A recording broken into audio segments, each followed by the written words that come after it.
Good morning, friends, and welcome to today's Cichlids and Coffee. I hope you're having a cup of joe out of your favorite mug, wherever you might be.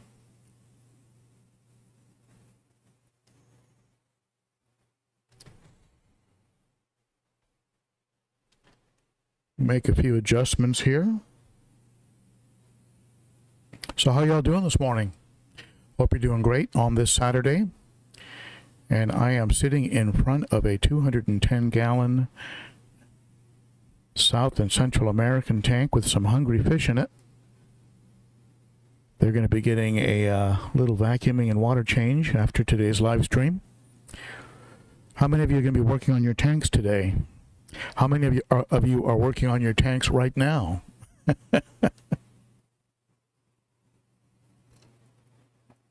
It's very common for me to hear from somebody that says, yeah, I usually do my water changes during your live stream, so it's kind of cool, actually. I don't mind being your background music. So, who do we have here? We have a good group.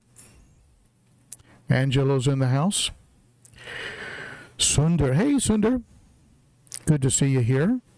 Hey Jerry, how are you, buddy?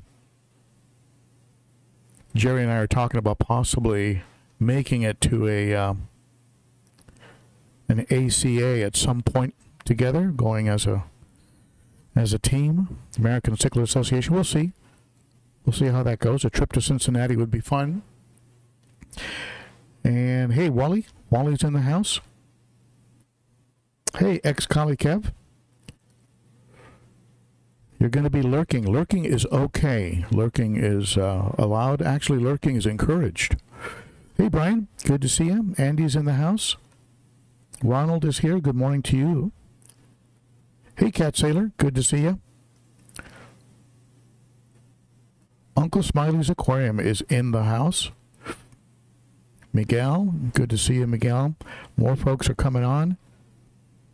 Ex-colleague Kev, different topic. What's best band you ever seen live? You know, ex-colleague Kev, I try to keep things on topic, on a fish topic. But, well, you know what? I've got two for you. One was seeing Santana in the very small Voodoo Lounge in Las Vegas. Very small venue. Felt like I was like right on stage with him. Amazing performance. And but probably the one that was the most fun was the watching the Eagles play in Hyde Park in London. That was unbelievable. Perfect weather. My family was there with us, and out in an open field. Just absolutely incredible, just for the overall experience of it. And they nailed every single song, which was, and Vince Gill was on lead guitar, was helping with guitar work and vocals, which was pretty amazing. All right, Hove Aquatics, hello to you. TA420 UK in the house. Hey, Kendall.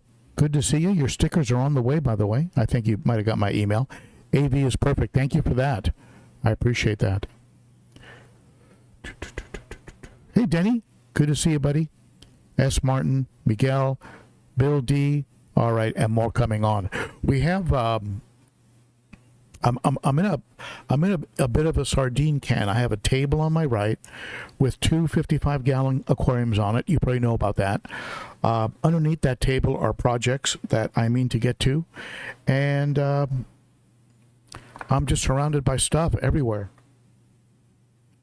Here's the material that is recommended to put under your aquarium. Someone told me it's like a yoga pad, but it feels different from a yoga pad. But you can see this. This is an extra piece that was cut. It's almost an inch wide, or tall, I guess, almost an inch tall. And what it does is when you put your aquarium on it, it helps the aquarium to be level and distribute the pressure evenly along the base of the aquarium. So it is highly recommended that you put your aquariums on this kind of material.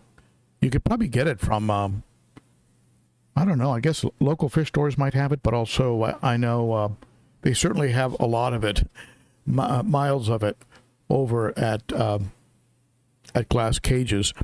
The Glass Cages will not warranty, they have a nice warranty on their aquariums, but they will not warranty a tank if it's not on a pad. So that tells you a little bit about how important those pads are. The 55s I have right now that are being replaced because of the top brace failure, those aquariums are not on a pad. They're just on the stand. Now, did that possibly contribute to the failure of the top brace? I don't know. To have them both fail around the same time, very unusual. I mean, it might have been a bad batch. I bought them from the same store, so they might have been on the same run. But at any rate, these new aquariums are definitely going to be going on a pad. And I have good news. A friend of mine, John, here in Nashville, one of the first fish friends I made when I arrived in Nashville, is going to be coming tomorrow and helping me move these big, heavy aquariums. I've moved 55-gallon aquariums alone. I mean, if you can turn them, tilt them, and leverage them, and and then pick up one end at a time, you can move them around alone by yourself if you have moderate strength. But the ones from Glass Cages, the way they've reinforced the bottom with extra glass bracing, and the fact that they use a glass that's probably twice as thick as the glass that's on the Aquarium units, it's not a one-man job. You need a couple folks to move these around and make sure you don't break them. So I have someone coming over.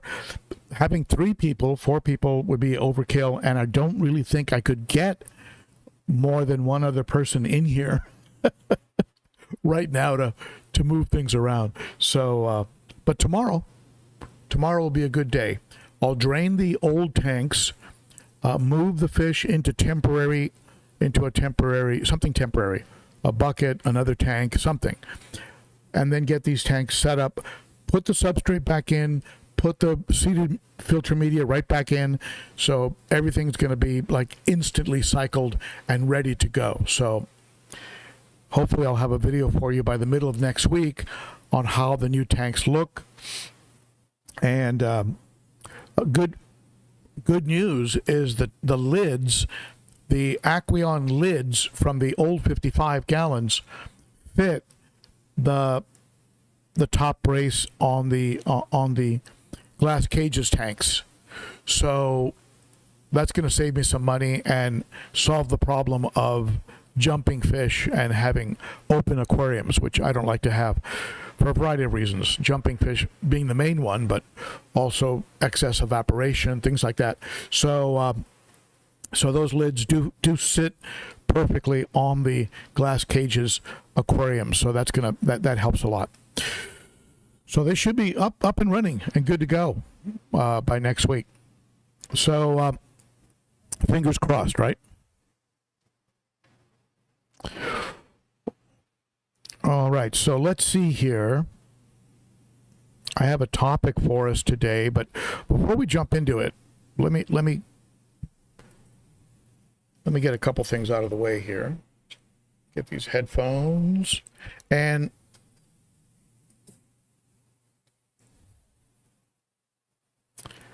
we're going to get into 5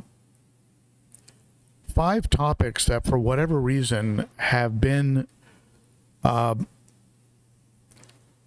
just been the most popular and been watched the most. I mean, we're talking like north of 200,000 views, and it's just interesting to me that they would be that popular. Before we do that, though, let's go ahead and do a couple things. One is we'll go ahead and do our official start. Here we go.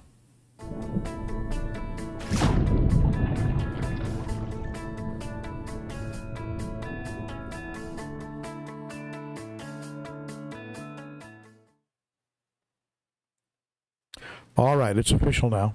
So the these videos, each of them have, and I'll pull up the picture that's on the thumbnail. But before I do that, let's go ahead and do a couple real quick shout outs. First of all, a big shout out to Tamara. Tamara, are you out there? Tamara, thank you so much, Tamara, for sending me this picture. She sent me a picture of her aquarium with one of the channel mugs in front of it. And in case you don't know, channel mugs or the aquariums always look better with a channel mug in front of it. So that just goes without saying. Thank you, Tamara, for sending that to me. That was very nice of you. I appreciate you acquiring one of the mugs. If you want some of the channel swag, let me show you a couple things here. I will pay a couple bills and then we'll get going. If you want to pick up some channel swag, go over to my Teespring store where I have t-shirts, mugs, hoodies, tank tops, all kinds of good stuff over at Teespring. Also, a very big shout out to those of you who support the channel on a monthly basis as Patreons. This is my garage gang, the Patreon supporters. It starts for as little as $3 a month. Somebody made a comment under one of my videos. They said, well, you know, I stopped watching because the channel became too commercial. Now, what do you think? Do you think the channel is too commercial? It was funny because one of the things that he said was, I don't like members-only content. I mean, to which I told him, well, I don't have members-only content. I mean, really, I don't post videos that you have to be a member to watch. And those who have members-only content, I mean, hey, I mean, I get it, but, and I hate to each their own, that's cool. And, but I don't know, do you think the channel's gotten too commercial?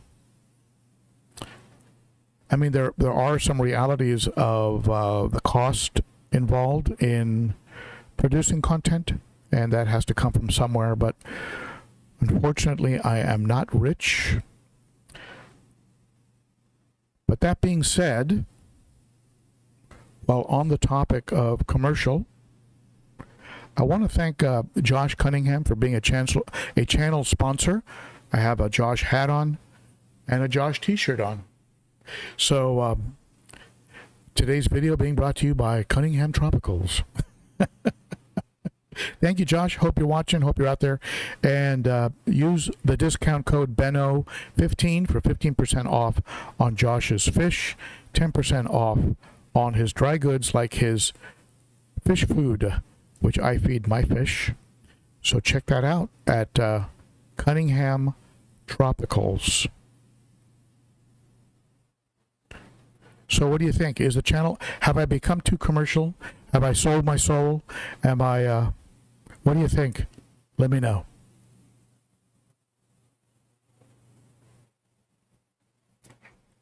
I told him, I said, let me know. What are you talking about specifically? Give me an example of what you're talking about. I've had maybe over the years 2 people say that, and I always ask for examples, but I never get examples back. So if you guys have some feedback, I'm all ears, my friend.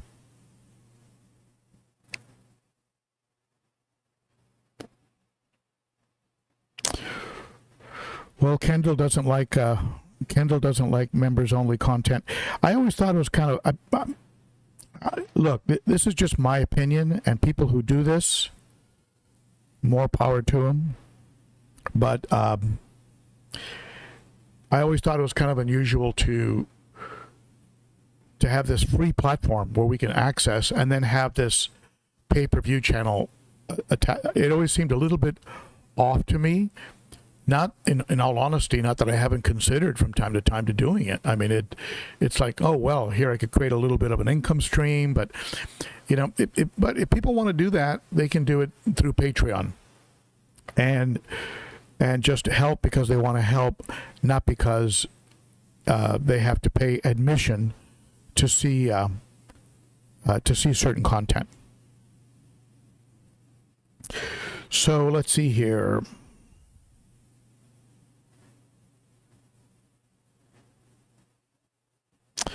Well, thank you, Uncle Smiley and Wally, and those of you who are saying no, Ronald. That's good to know. All right.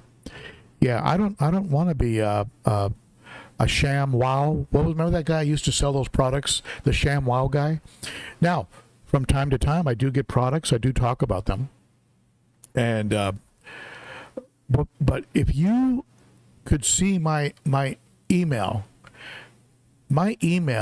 is insane with people sending me offers to get. Yesterday I got one for a dog blow dryer,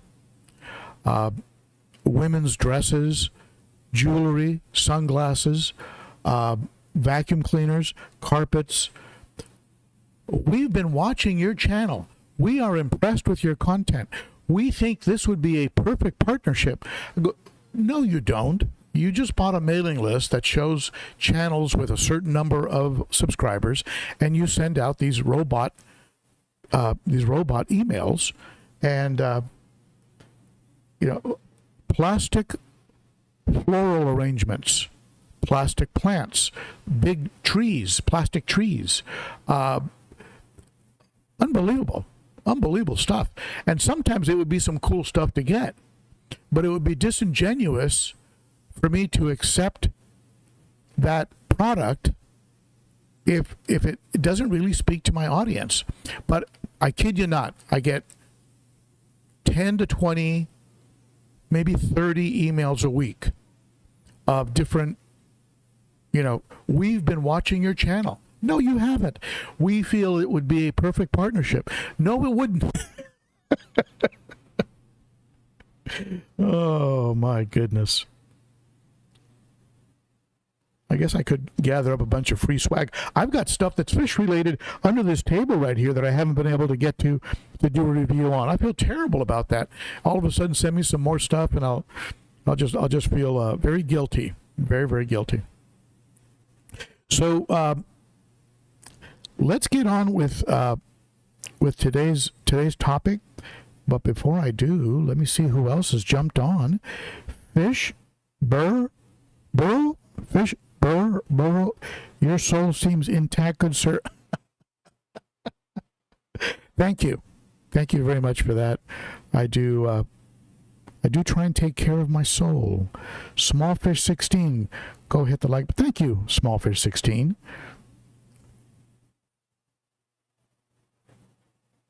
Ronald, yes, I've been offered a vacuum, both the kind that go around the floor like a robot, and the one that like a dust buster and stuff. And it's like, yeah, but where do I incorporate that into today's water change?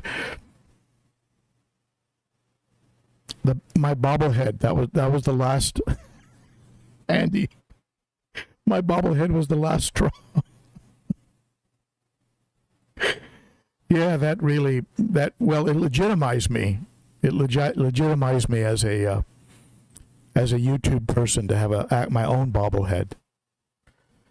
And I'll tell you, who's got a nice bobblehead collection is John over at KG Tropicals.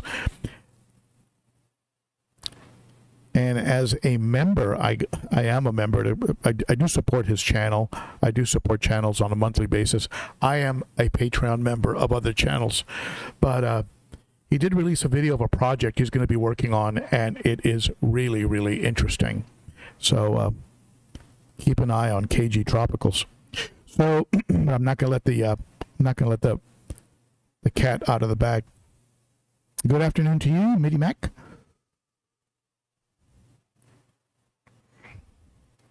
All right, so today's topic.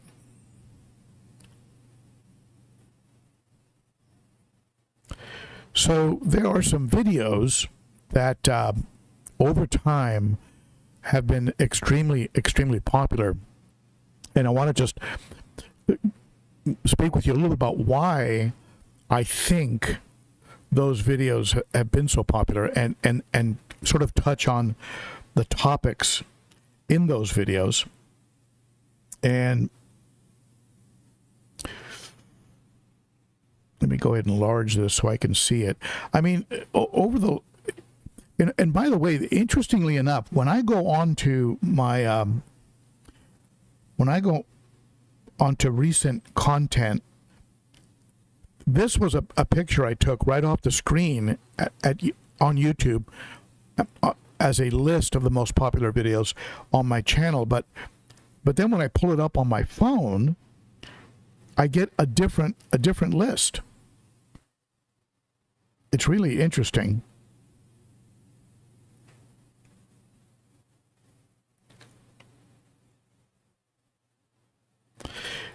It says that the funny thing is this.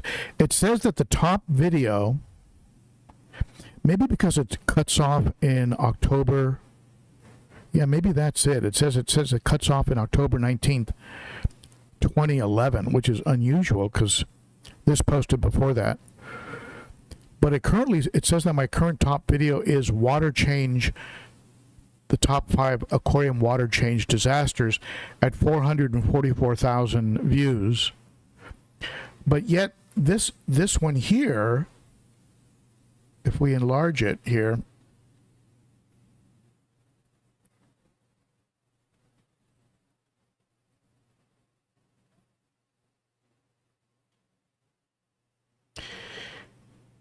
let me see. It says that it has at least that much, but maybe because before the cutoff. But at any rate, the top 10 aquarium tips video, that video had a certain sort of slant or angle to it, and the theme of that video was don't take it so seriously. Don't worry so much and like kill yourself with anxiety over your fish, like coming in, looking at your aquarium every day, looking for what's wrong, worrying about someone who has a nicer looking aquarium, or wishing you could have a bigger or nicer looking aquarium, or worrying about comments that were made about a video you posted, like trolls trolling you, and feeling upset because they thought that your candy colored substrate was stupid, or you shouldn't keep glowfish, or some stupid comment, and like, so the whole theme of that 10 aquarium tips. I mean, there were some basic care tips, fish keeping tips. But the main theme of it in the end was enjoy the heck out of it, be happy with what you have, enjoy what you have, don't sweat it, don't take it too seriously, and have fun, and ignore the trolls. They have no life. They just go around and try and make trouble for people. So that video just took off. It just went crazy.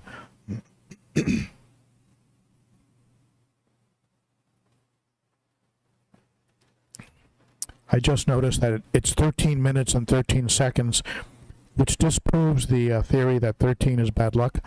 So there you go. Now, the second one, which according to the more recent statistics, it's at 444,000 views. So the 10 aquarium tips video, I think, is probably around 500,000. But the water change video is sitting at about 444,000 views. And that one really just gets into basics on water changes. Paying attention, not doing something different while doing a water change, like checking your email or texting, or really paying attention so you don't overflow, taking one step at a time, and so you don't forget to condition the aquarium before adding water, or forget to condition the water you're adding. And it just got into some of the things that I hear, because I get emails so frequently about after my last water change, I had a die off. I don't know why, but my fish started dying off. And were they gasping? Were they? I mean, it can be a variety of things. Gasping at the surface. They were just a whole bunch of different things that show up. They're tilted. They're laying on their side. They don't look right. Their fins are clasped. Well, you know the kind of things that go wrong, right? You didn't condition the water. There was a temperature change during the water change. In other words, somebody fired up the dishwasher and all of a sudden you were putting cold water into the aquarium. Or the local water treatment plant flushed out their system with a ton of 10 times the dose of ammonia. And so your aquarium got shocked. There could be a variety of things, right? But water changes. That became a very popular video. Top 5 common canister filter mistakes. That one is sitting at about 252,000 views. Top 5 common canister filter mistakes. And that was just a summary of my experience with canister filters.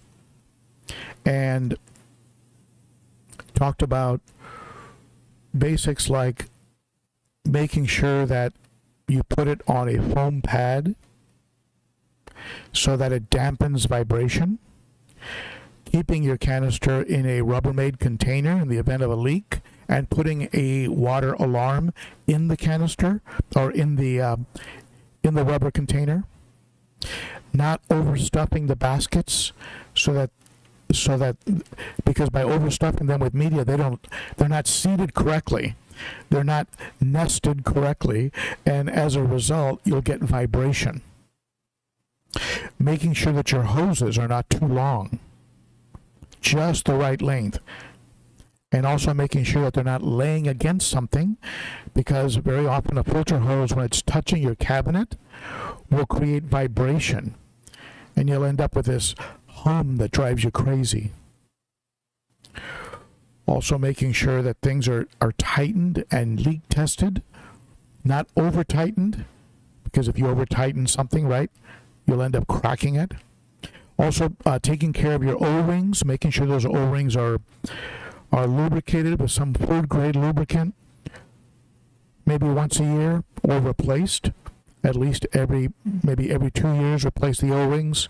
So there were a variety of great tips in there, and as a result, the video became very, very popular, and it continues to get a lot of views. It's amazing how many views these videos continue to get, even though they're older videos. The video below that, canister cleaning and filter media tips. Let's see here now see, that one doesn't show up on my cell phone because obviously it was posted before 2011.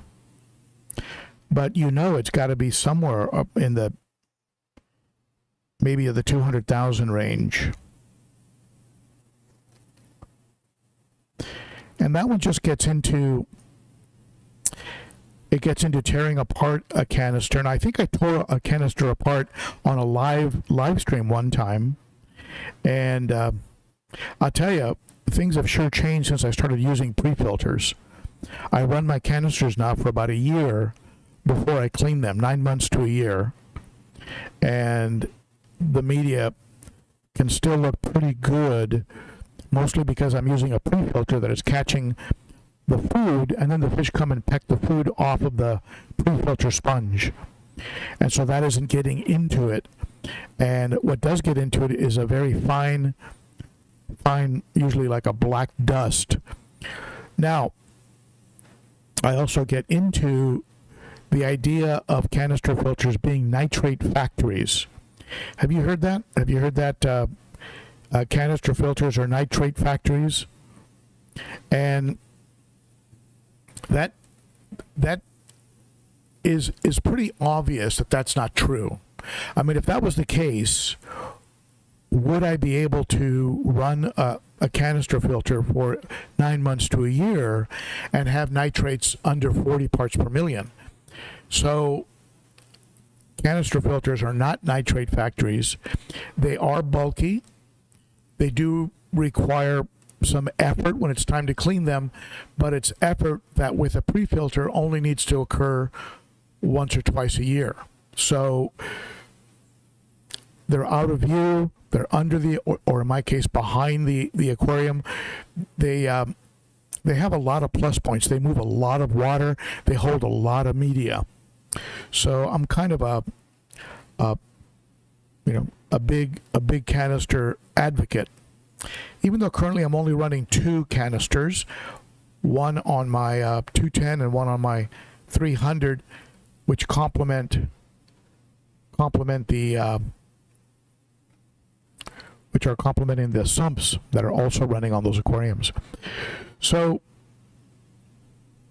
canister filter mistakes, canister cleaning.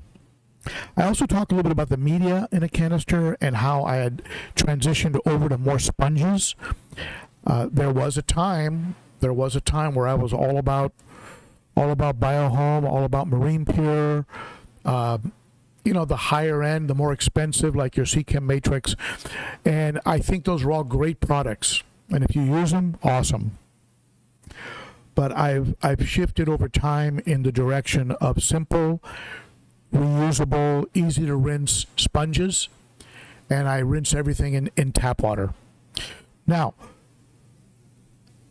every time I say that, and this is a little contrary to what Jason says at Primetime Aquatics, but I think if you have a brand new aquarium, you might want to consider rinsing with aquarium water, because you might not necessarily have the beneficial bacteria built up like I have in the substrate of this 210 gallon.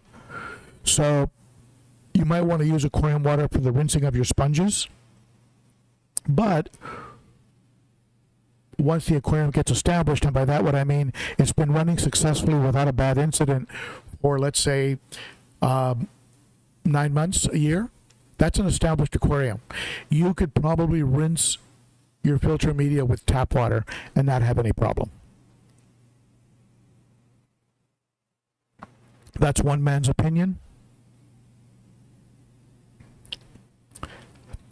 Video number 5, my 5 tips for reducing nitrates, and goes to show how popular the topic of nitrates.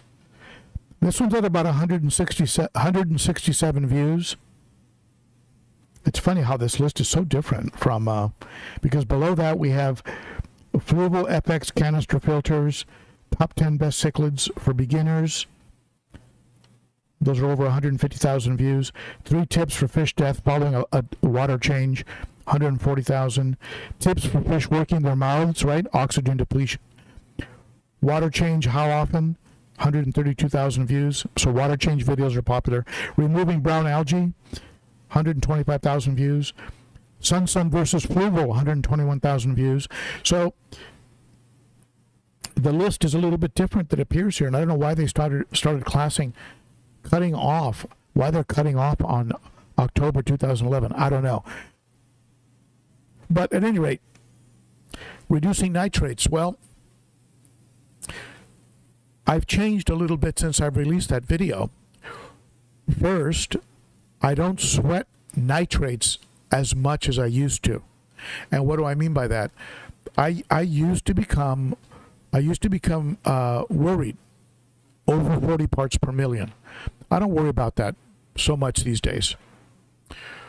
The more and more I looked into it, the more and more I read forums and talked to other fish keepers, looked at research.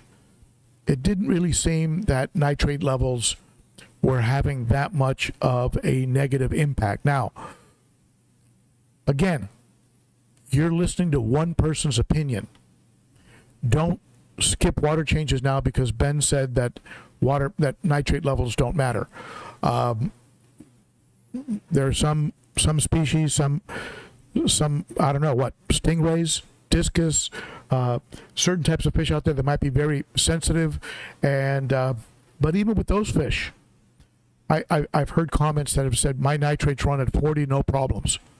So I stopped worrying so much about nitrates, but I do know that there are folks out there who worry about them. So I've put out videos that talk about reducing nitrates. What are the obvious tips? Feed less. Do we overfeed our fish? Probably. We probably do. Why? Because it's fun. It's fun to watch them eat. It's fun to feed them. And it's one of the funnest parts of the hobby. So we probably overfeed our fish, and that results in a creepingly high nitrate level. So you want to reduce nitrates. Tip number 1, feed a little less. Now, after feeding less, watch the tummy of your fish.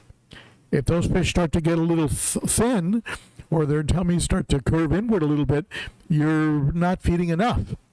So you got to balance it. You got to use common sense, right? So feed a little less. Do more frequent water changes. We know that, right? Do more frequent water changes. Maybe change a little bit more. Maybe go from a 30% water change to a 55% water change. I have a video that talks about how if you're getting nitrates out of your tap, now if you haven't tested your tap water, test it. I run at about 0 nitrates and 0 ammonia out of my tap, and almost negligible chlorine. It's pretty clean water coming out of my tap. I don't know why, but it is. But test your tap, and if you notice that there's some nitrates coming out, you're probably going to have to do more than a 50% water change to make a difference. Otherwise, you're just going to end up with some, cleaner water, but your nitrates aren't going to necessarily start to go down. I put a whole video on it that went into the math on it. But water changes, feeding less, stocking less, and real basics. Adding plants, if you can, add some plants. That'll help. However, the number of plants that you need to make a noticeable difference in nitrates is pretty enormous. And the truth is that once you add plants at that level, you need nitrates in your aquarium. So you can add all of these plants and then start watching the plants die back because you don't have a nitrate or ammonia that they need to survive. So there's a balance there. So some people are adding nitrogen, right, because to feed the plants. So at any rate, nitrates, my 5 tips for reducing nitrates, was a very popular video.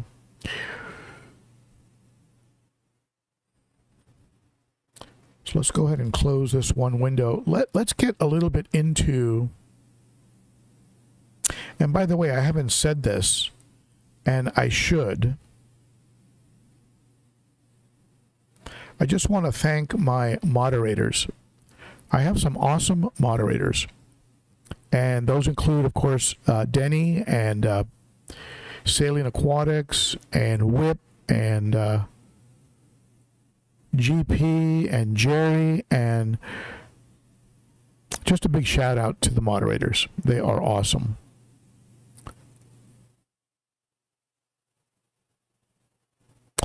So let's see here. Let's take it now. If you have a question for me, just a tip. If you have a question for me, start it with my name, and that way it jumps out at me from the chat.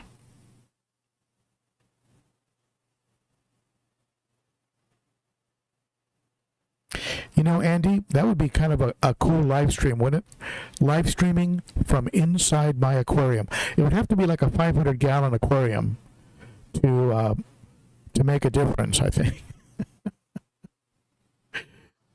maybe one of those aquariums at the Ohio, at Ohio Fish Rescue, the OFR.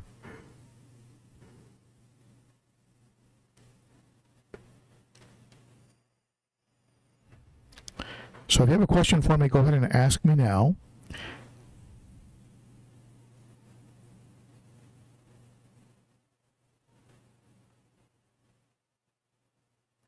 Jerry's talking about, I guess, Jerry, you have a video on the jewel cichlid?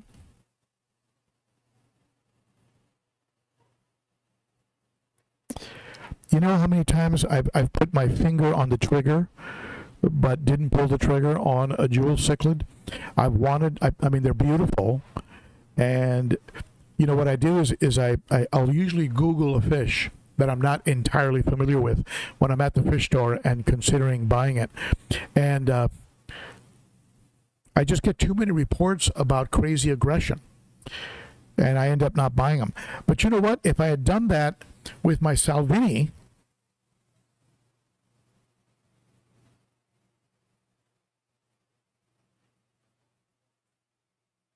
if I had done that with the Salvini, I wouldn't have a Salvini right now. Because so many reports, come on over here, Sally. So many reports were that the Salvinis were completely vicious, razor sharp teeth, they'll take bites out of your other fish, and just a lot of reports like that. And it would have discouraged me, but I went ahead and bought one anyway on impulse. And she's turned out to be quite a cool fish. Not sure if you can see her. Let me see here. Maybe I can do a close-up on her. Hold on.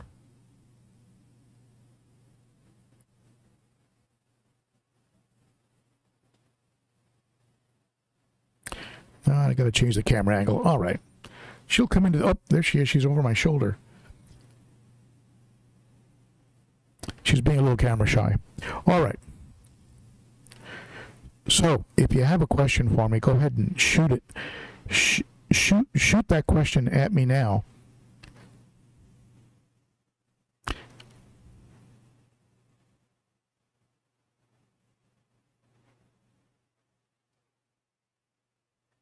Cat Sailor, I think one of Corey's employees was in that huge tank for the pupper. Yep, I think I saw that. Very, very cool. Ron, thank you. Yeah, I like, I almost hate to say it, but when it comes to color, in some ways I'm enjoying these fish as much, or do I dare say it, a little more than the color in the African cichlids, because it's just such a variety. And of course the interaction you get from these fish is amazing. Hey, Jackie. Little Jack Dempsey there. Little firemouth. So, yeah, I'm really enjoying the... here, I'll show you just a little close-up here.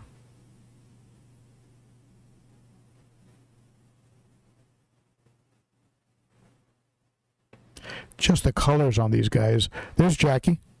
You can see Jackie there in the bottom of the tank. Or rather, Sally. I told the fish, the cichlid charmer, that I didn't name my fish because I thought it was bad luck. But that's not entirely, I guess that's not entirely true when you think about it. Because I do call my Salvini Sally, and I call my Jack Dempsey Jackie. Just to confirm that they are females.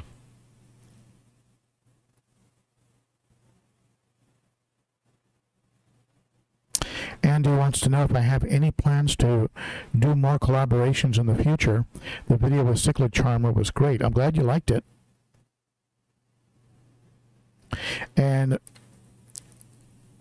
it was a lot of fun, and it was done kind of like the way they, how they make music these days, where there's a guitarist in Nashville, there's a singer in Canada, there's a drummer in Los Angeles, and they all kind of do their pieces, and then it all goes to a studio, and then it gets spliced and put together.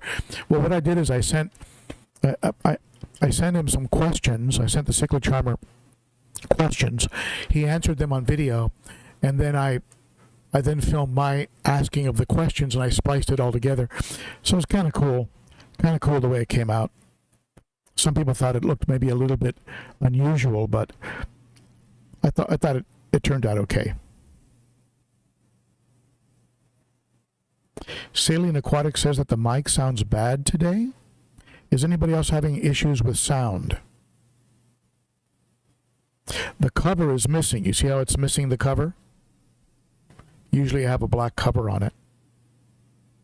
Anybody else having sound issues?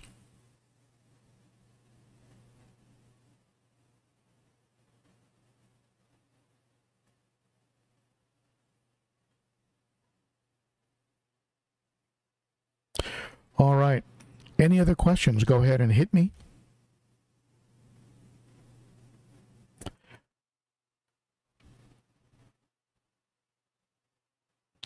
A little bit distorted. Okay, maybe it's because I don't have my cover on. Let's do a little test.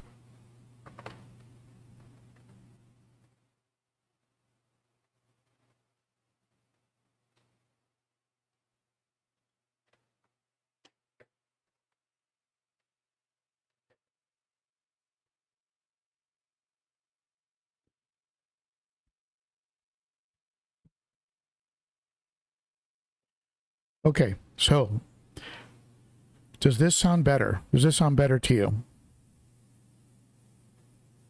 Testing 1, 2, 3. Testing 1, 2, 3.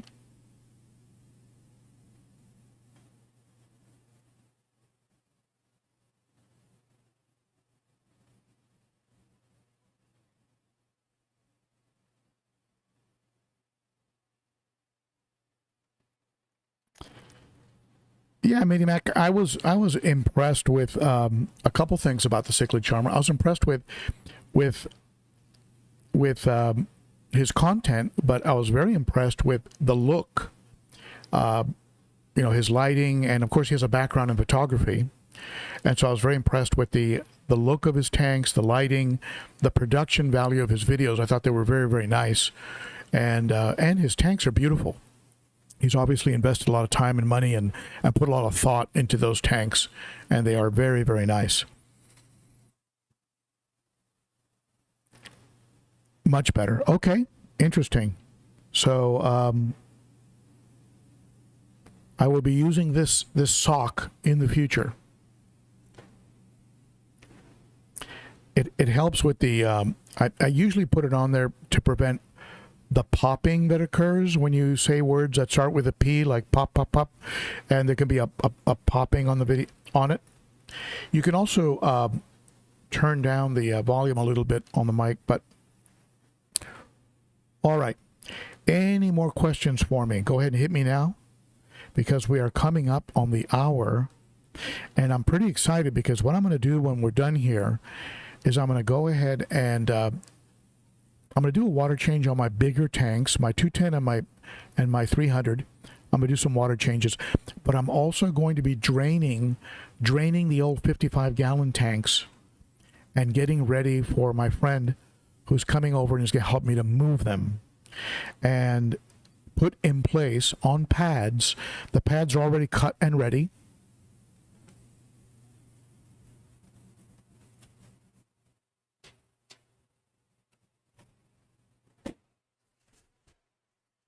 This is the size of the 55-gallon.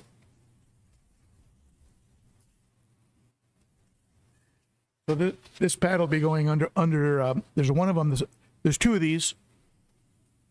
You see the thickness.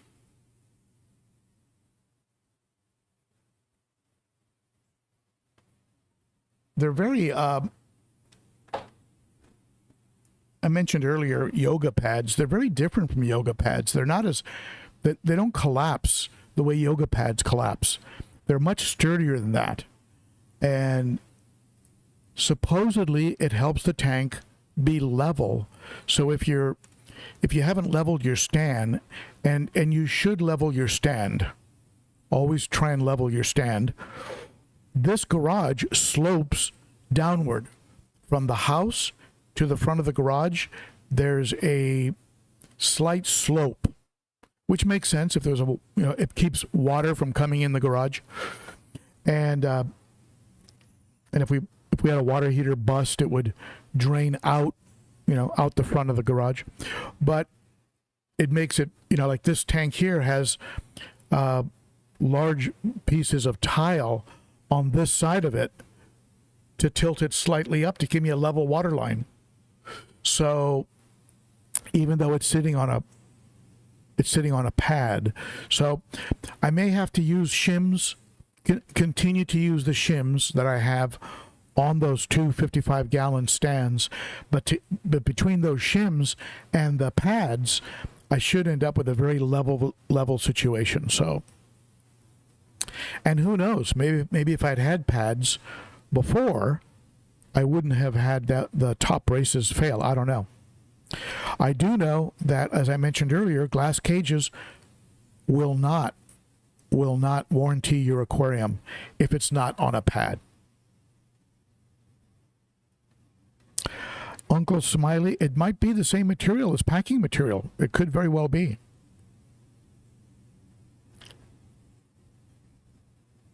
Brian Park, only real friends help you move dead bodies and fish tank. Well, I've certainly tested my friends with fish tank moving. We haven't had to call them on the dead body thing yet. Oh, moving and bearing. That's the... all right. Tracy wants to know if there's a specific artificial plant. I do use a specific artificial plant, but unfortunately, Tracy, those folks are no longer in business. I did talk to one of the owners of what used to be Elite Cichlids about a month, maybe a month and a half ago. And we talked a little bit about the possibility of them coming back in business. So fingers crossed. And maybe they'll come back. They were really the best. They were just the best when it comes to artificial plants. Otherwise, I mean, I know Aquarium Co-op sells artificial plants. You also have quite the selection on eBay and Amazon. And the only advice I'd give you is avoid silk, the soft material, because once it goes black with algae, you can never clean it. And when you buy plants, always keep in mind how hard is this going to be to clean, because they do get brown or black algae on them, and if they're too detailed, you're going to have to pull them out and bleach them the way I have to do with mine, because it's just no way to scrub them.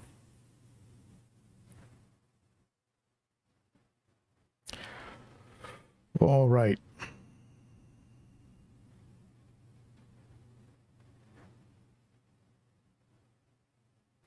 M&C Aquatics, need one of those pads for my brother's 4 foot by 4 foot by 3. Check out Glass Cages. Give them a call, and maybe they'll be willing to send you out sell you a pad that you can then cut to shape.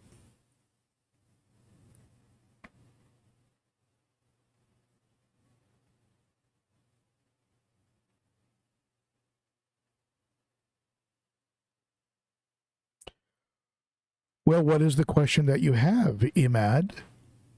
I see your comment, but I don't see your question. If you have a question, be sure to start it with ben.o.cichlid, and that way it'll jump out at me.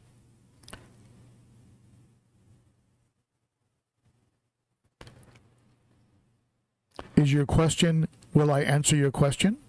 And if that is your question, then the answer is yes, if I see your question.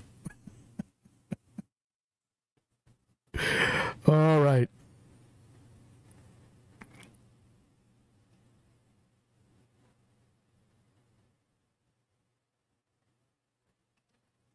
So it's just past the hour. I think we will go ahead and wind down, unless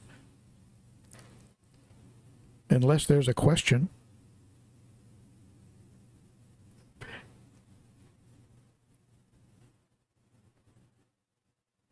Last call for all questions. Last call. All right.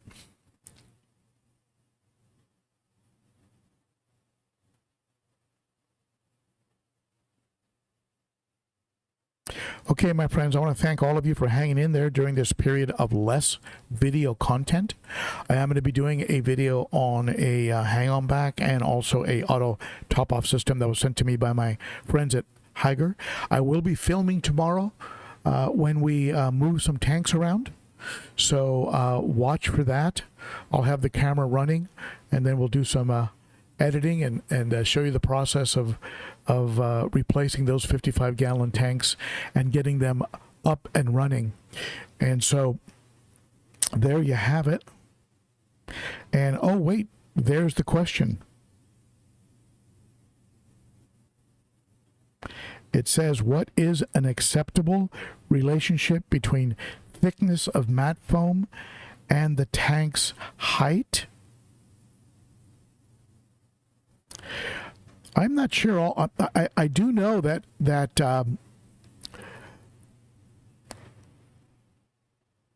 I know that Glass Cages sells all sizes from little 20-gallon rimless like the one I have here, all the way up to 500, 800 gallons. I mean, they sell all types of sizes, and I believe this is the one thickness that they offer for all sizes. So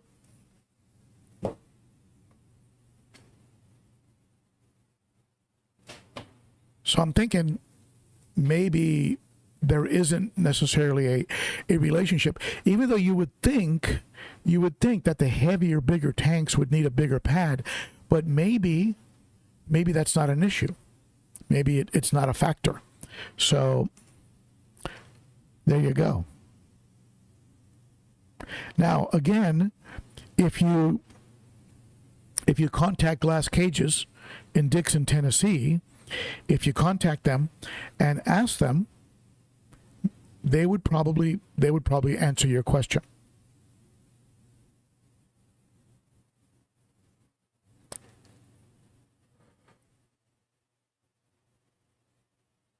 So there you go. All right, everybody. Thank you so much. Thank you to my wonderful moderators. Thank you to all my friends at Aquarium Co-op, at Cunningham Tropicals, at Higer, and where else do I have friends? All of you, of course. All of you who sub, all of you give it a thumbs up, all of you who are members of the Garage Gang. Thank you to all of you for your ongoing support and encouragement. It is very, very, very appreciated. So with that being said, I think we'll go ahead and call this a wrap, my friends. Have a wonderful weekend. You are the best. You rock. Don't ever forget that. Bye-bye for now.